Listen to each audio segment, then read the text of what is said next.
Has Manchester United hit rock bottom?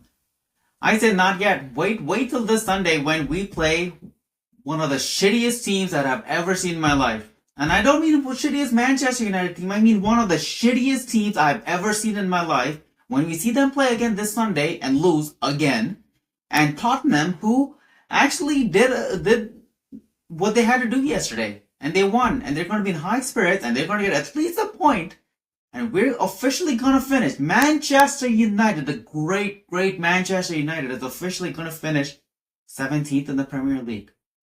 And I don't think we're going to feel worse then, because what we felt yesterday, all of us collectively, what we felt yesterday, us fans, nothing can really compare.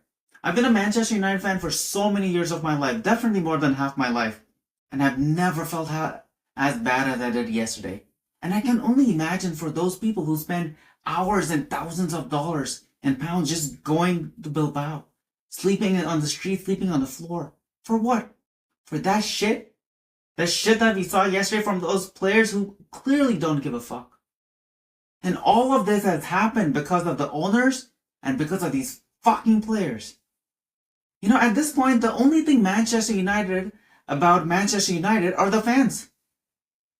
The owners are clearly not. The players definitely do not represent this club and what this club stands for. But what I want to talk about today is, can things get worse at Manchester United?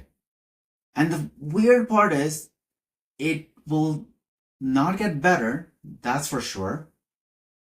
And no matter how bad things are right now, and how bad we feel right now, we might feel worse next season. And the reason for that is because a lot of us, just like this final, are going to have hope. Hope that next year Manchester United is going to be amazing.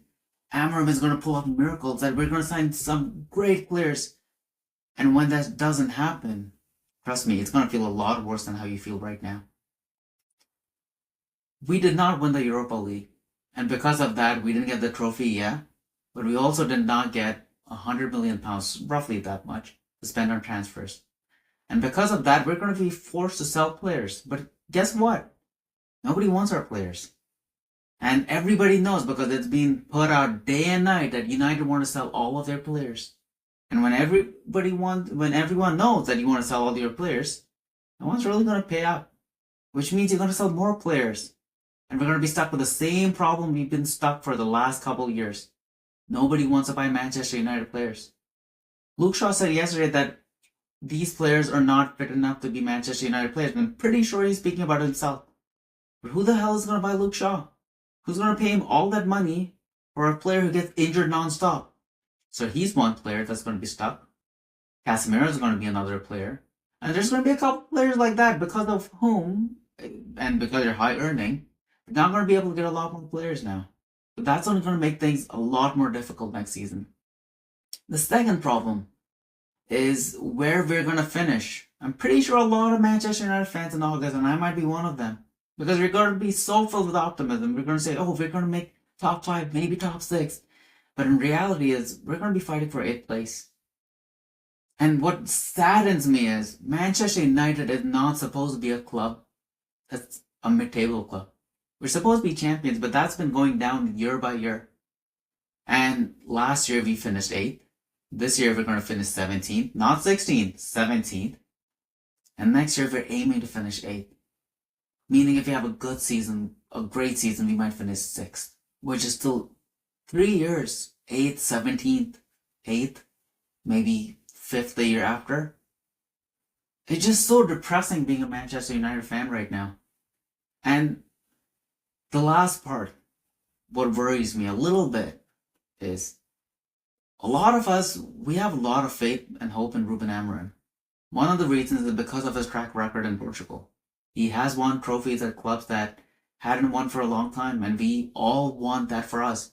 Manchester United is a club that hasn't won a trophy for a long time. At least we've won some trophies, but no major title for a very long time, and we want him to be that person for us.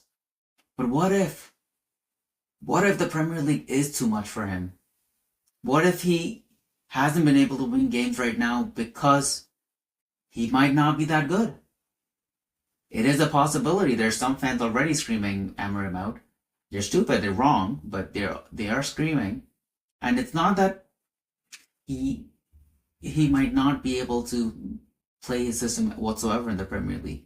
It's more so that he will be stuck with the same players again and have a system where we buy some players for a system but still have half players who can't play 3 at the back, 4 at the back, 4-3-2, 4-4-2, 3-1-2, 9-1-1, nothing. They can't play anything, any system. And if that's the case, he's not going to be doing pretty good well next season. 10 games in, if he's lost 5 games, he's gone. By November, if he's lost 5 games, he's gone, honestly.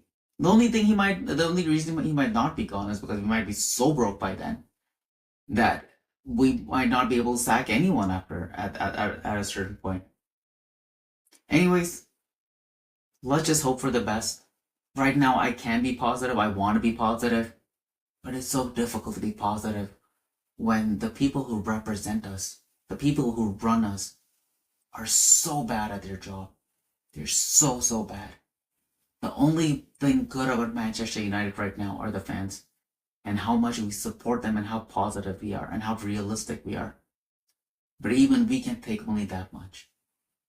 Anyways, thank you everybody for watching. Please like and subscribe and go Manchester United.